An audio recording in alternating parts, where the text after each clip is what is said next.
ഒരു ഗ്രാമത്തില് ഹരിയ അയാളുടെ ഭാര്യ ബിന്നി 5 വയസ്സുള്ള മകൻ സോനുവിനോടൊപ്പം താമസിക്കുന്നുണ്ടായിരുന്നു. ഹരിയയും അയാളുടെ ഭാര്യയും മുതലാളിയുടെ വീട്ടില് ജോലി ചെയ്യുമായിരുന്നു. സോനുവും അവരോടൊപ്പം പാടത്ത് പോയി അവിടെയുള്ള മരത്തിന്റെ അടിയിൽ കളിക്കുമായിരുന്നു. ചിലപ്പം മരത്തെ വലിഞ്ഞു കയറും, അതിലുള്ള പഴങ്ങൾ പറിച്ചു തിന്നും. ഹരിയയും അയാളുടെ കുടുംബവും ഇങ്ങനാണ് ദിവസങ്ങൾ കഴിച്ചുകൂട്ടിയത്. എല്ലാ ദിവസത്തെ പോലെ സോനു ഇന്നും അവന്റെ അമ്മയും അച്ഛനോടൊപ്പം പാടത്ത് കളിക്കാൻ പോയി. ഹരിയയ്ക്ക് മകനെ പഠിപ്പിക്കണം എന്നായിരുന്നു ആഗ്രഹം. പക്ഷേ സോനു മന്ദബുദ്ധിയായിരുന്നു. അപ്പോഴാണ് അവിടെ മുതലാളി മാഖൻ സിംഗ് വരുന്നത്. ഹരിയ, ഈ പയ്യനെ ഒന്നുകിൽ സ്കൂളിൽ വിട്, അല്ലെങ്കിൽ ജോലിക്ക് വിട്. എന്റെ മരത്തിൽ കയറല്ലെന്ന് അവനോട് പറഞ്ഞേക്ക്. അവൻ മരത്തിലുള്ള പഴങ്ങളൊക്കെ പറിച്ചു കഴിക്കുന്നത് കൊണ്ട് എനിക്ക് ഒരുപാട് നഷ്ടം ഉണ്ടാകുന്നുണ്ട്, അറിയാമോ? അവൻ ചെറിയ കുട്ടിയല്ലേ, അതുകൊണ്ടാ ഞാൻ പറയാത്തെ. അവനെ കൊണ്ട് എങ്ങനെയാ ഈ വെയിലിൽ ജോലി ചെയ്യിപ്പിക്കുക? അവൻ നിന്റെ മകനല്ലേ, ഒന്നുകിൽ അവനെ സ്കൂളിൽ വിട്, അല്ലെങ്കിൽ അവനെ അനാഥാശ്രമത്തിൽ കൊണ്ടുവിട്. എവിടെയാണോ താല്പര്യം അവിടെ കൊണ്ടുചെന്നാക്ക്. എന്തിനാവശ്യമില്ലാതെ എന്റെ മരത്തിൽ കയറി പഴം കഴിക്കുന്നേ? ശരി സാർ, ഇനി മുതൽ അങ്ങയുടെ മരത്തിൽ കയറി അവൻ പഴം കഴിക്കില്ല. നിങ്ങൾ പേടിക്കണ്ട, ഞാൻ അവനെ ഇവിടുന്ന് വിടില്ല. മാഖൻ സിംഗ് ഇതും പറഞ്ഞിട്ട് അവിടുന്ന് പോയി.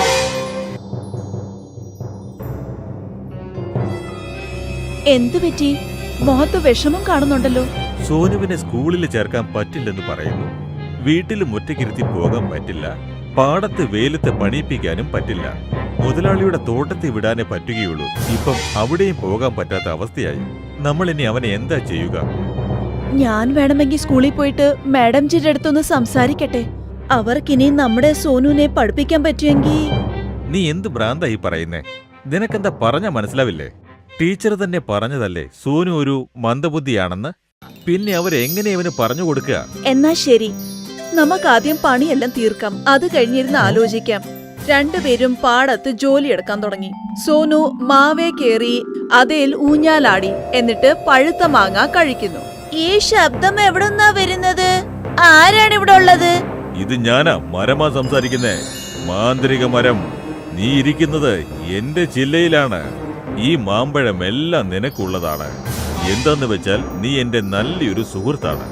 അത് കൊള്ളാമല്ലോ, നിങ്ങൾക്ക് സംസാരിക്കാൻ പറ്റൂ?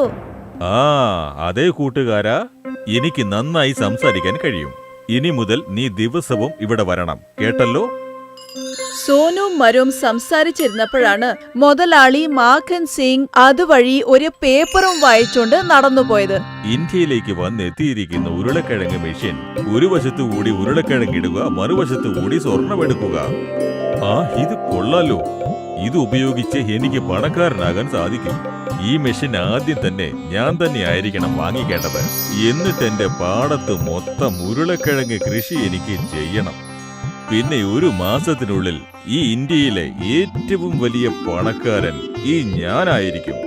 ഒരൊറ്റ വർഷം കൊണ്ട് ബിൽ ഗേറ്റ്സിനെ വരെ ഞാൻ എന്റെ പുറകിലാക്കും, നോക്കിക്കോ.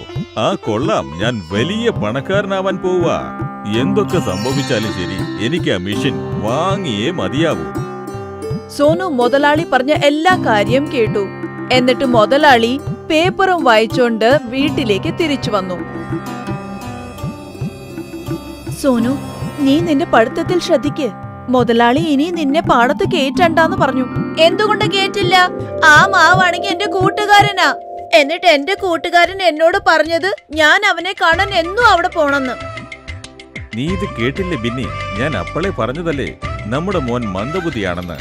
ഇപ്പൊ മനസ്സിലായില്ലേ മരം ഇവനോട് സംസാരിച്ചുവെന്ന്? പിന്നെ ഇവന്റെ കൂട്ടുകാരനുമായത്രേ. അച്ഛാ, സത്യമായിട്ടാ പറഞ്ഞത്. സോനു, നീ നാളെ തൊട്ട് വീട്ടിൽ ഇരുന്നാ മതി. അച്ഛാ, എനിക്ക് കുറച്ച് പണം വേണം. എന്നാലേ എനിക്ക് ഉരുളക്കിഴങ്ങ് ഉണ്ടാക്കാൻ മെഷീൻ മേടിക്കാൻ പറ്റൂ. എന്നിട്ട് അതുകൊണ്ട് സ്വർണ്ണം ഉണ്ടാക്കാം. പിന്നെ നമുക്ക് പാടത്ത് പണിയെടുക്കേണ്ട ആവശ്യമില്ലല്ലോ. നമുക്കും വലിയൊരു മുതലാളിയാകാം. നിന്റെ മോനും ഭ്രാന്ത് തന്നെയാ, എനിക്കത് ഉറപ്പായി. നിന്റെ മോനും ഭ്രാന്ത്. എല്ലാവരും കിടന്നുറങ്ങി. പക്ഷെ സോനുവിന്റെ തലയ്ക്കകത്ത് ഉരുളക്കിഴങ്ങ് ഉണ്ടാക്കുന്ന മെഷീനെ കുറിച്ച് മാത്രമായിരുന്നു ചിന്ത. അടുത്ത ദിവസം രാവിലെ ആദ്യം എണീറ്റ് സോനു പാടത്ത് എത്തി. എന്നിട്ട് പിന്നെ മാവിന്റെ അരികിൽ ചെന്നു. വരൂ കൂട്ടുകാരാ, എന്തൊക്കെയുണ്ട് വിശേഷങ്ങൾ? നീ എന്റെ കൂട്ടുകാരനാണെങ്കിൽ ഉരുളക്കിഴങ്ങ് കൊണ്ട് സ്വർണ്ണം ഉണ്ടാക്കുന്ന മെഷീൻ മേടിച്ചതാ. അല്ല, ഇതൊരു ചെറിയ കാര്യമല്ലേ? നിക്ക്, ഞാൻ നിനക്ക് ഇപ്പോൾ തന്നെ വാങ്ങിത്തരാം. മാവ് സോനുവിന് ഉരുളക്കിഴങ്ങുകൊണ്ട് സ്വർണ്ണം ഉണ്ടാക്കുന്ന മെഷീൻ കൊടുത്തു. സോനു അതും കൊണ്ട് വീട്ടിലേക്ക് വന്നു. എന്നിട്ട് വീട്ടിൽ കിടക്കുന്ന ഉരുളക്കിഴങ്ങിട്ട് മെഷീനകത്തിട്ടു.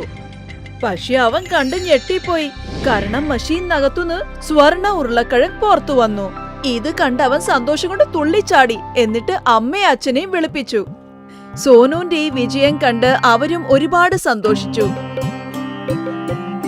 അങ്ങനെ കുറച്ചു ദിവസം കഴിഞ്ഞ് അവര് വലിയ പണക്കാരായി. അവസാനം ഈ വിവരം മുതലാളിയുടെ ചെവിയിലെത്തി. മുതലാളി ഹരിയുടെ വീട്ടിലെത്തുന്നു. കണ്ടില്ലേ ഹരിയ, നീ എന്നെ പറ്റിച്ച് എന്നോട് ദ്രോഹം ചെയ്തിരിക്കുന്നു. നീ എന്റെ മരത്തിന്റെ അടുത്ത് നിന്ന് സ്വർണ്ണ മെഷീൻ വാങ്ങിയിരിക്കുന്നു. ആ മരം എന്റെ മരമാണ്. ആ മെഷീൻ എന്റെ മരമാണ് തന്നത്. അതുകൊണ്ട് ആ മെഷീനിൽ എനിക്കാണ് അധികാരമുള്ളത്. ആ മെഷീൻ എന്റെ മോന്റെയാണ്. അതവന് അവന്റെ സുഹൃത്ത് കൊടുത്തതാണ്. നീ അതുകൊണ്ട് ഒരുപാട് സമ്പാദിച്ചില്ലേ? ഞാൻ തിരിച്ചു ചോദിച്ചത് നിന്റെ സമ്പാദ്യമൊന്നും അല്ല. നീ എനിക്ക് ആ മെഷീൻ തിരിച്ചു തന്നാൽ മാത്രം മതി. ഹരിയ വ്യക്തിത്വമുള്ള ആളായിരുന്നു. ഹരിയ മെഷീൻ മുതലാളിക്ക് കൊടുത്തു. മുതലാളി ഒരുപാട് ഉരുളക്കിഴങ്ങ് വാങ്ങി. പക്ഷെ മുതലാളി ആദ്യത്തെ ഉരുളക്കിഴങ്ങ് മെഷീനകത്തിട്ടപ്പോ മെഷീൻ പെട്ടെന്ന് അവിടുന്ന് മാഞ്ഞുപോയി. മുതലാളിക്ക് ഇത് വിശ്വസിക്കാൻ പറ്റിയില്ല. കാരണം മുതലാളി ചന്തയിലുള്ള ഉരുളക്കിഴങ്ങെല്ലാം 20 ലക്ഷം രൂപ കൊടുത്ത് വാങ്ങിയതായിരുന്നു. അതെല്ലാം അയാള് വീട്ടിൽ കൊണ്ടുവന്ന് സ്റ്റോക്ക് ചെയ്തു. പക്ഷെ ഇപ്പോ അതുകൊണ്ട് സ്വർണ്ണം ഉണ്ടാക്കാൻ പറ്റിയില്ല.